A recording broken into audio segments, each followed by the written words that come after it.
ছোট্ট এই দোয়াটি যদি কোনো ব্যক্তি প্রতিদিন একবার করে পাঠ করতে পারে, ওই দিন সে ইচ্ছা করলেও কোনো পাপ করতে পারবে না। মানে পাপ করার ক্ষমতা সে হারিয়ে ফেলে, শয়তান তার কাছ থেকে অনেক দূরে চলে যায়।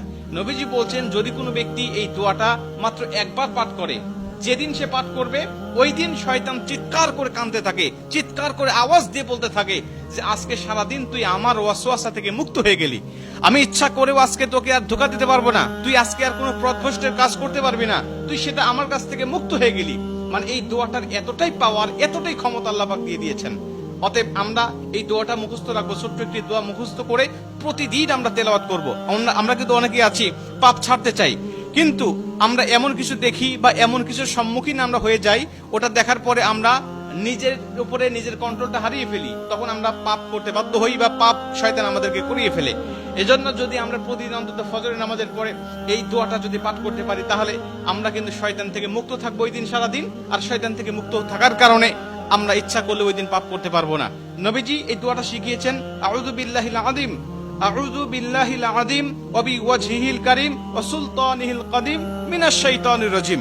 আমি আবারও দোয়াটা পাঠ করছি, যারা লিখে নিতে পারেন লিখে নিবেন, এবং প্রয়োজনে এটা ভিডিও আকারে যেহেতু এটা পাবলিশড হবে, আপনারা যারা ফেসবুকে দেখবেন আপনারা অবশ্যই এটা শেয়ার করে রেখে দিবেন টাইমলাইনে, প্রয়োজনে বারবার শুনে শুনে আপনি এটা মুখস্থ করে নেবেন। দোয়াটি হচ্ছে, আউযু বিল্লাহিল আযীম ওয়া বিওয়াজহিল কারীম ওয়া সুলতানিহিল কাদিম মিনাশ শাইতানির রাজীম। এই দোয়াটা আপনি মুখস্থ করে নেবেন। আর এই দোয়াটা পড়ার কারণে কিন্তু শয়তান থেকে আপনি মুক্ত থাকবেন। আর শয়তান যেহেতু আমাদের প্রকাশ্য শত্রু, এই শয়তান কিন্তু আমাদেরকে জাহান্নামে নেওয়ার জন্য, জান্নাত থেকে আমাদেরকে বিরত রাখার জন্য বারবার চেষ্টা করছে।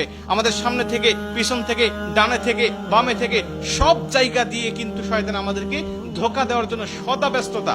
আল্লাহর সাথে সে চ্যালেঞ্জ করে আসছে, আল্লাহকে বলছে, আল্লাহ প্রয়োজনে তুমি জান্নাতের সংখ্যা কমিয়ে ফেলো, জাহান্নামের সংখ্যা বাড়িয়ে দাও, কারণ আমি মানুষগুলোকে যেভাবে ধোঁকা দেব, এই ধোঁকায় সে বোকা হয়ে তোমার ইবাদত আর গোলামি সে করবে না, সে নিঃসন্দেহে পথভ্রষ্ট হয়ে যাবে।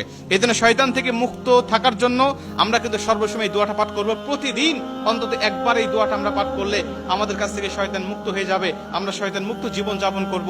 আর আমাকে যদি শয়তান ওয়াসওয়াসা না দেয়, ওই দিন কিন্তু আমি পাপ করতে পারবো না, ইচ্ছা করলে পাপের কোনো কথাই আমার মধ্যে আসবে না।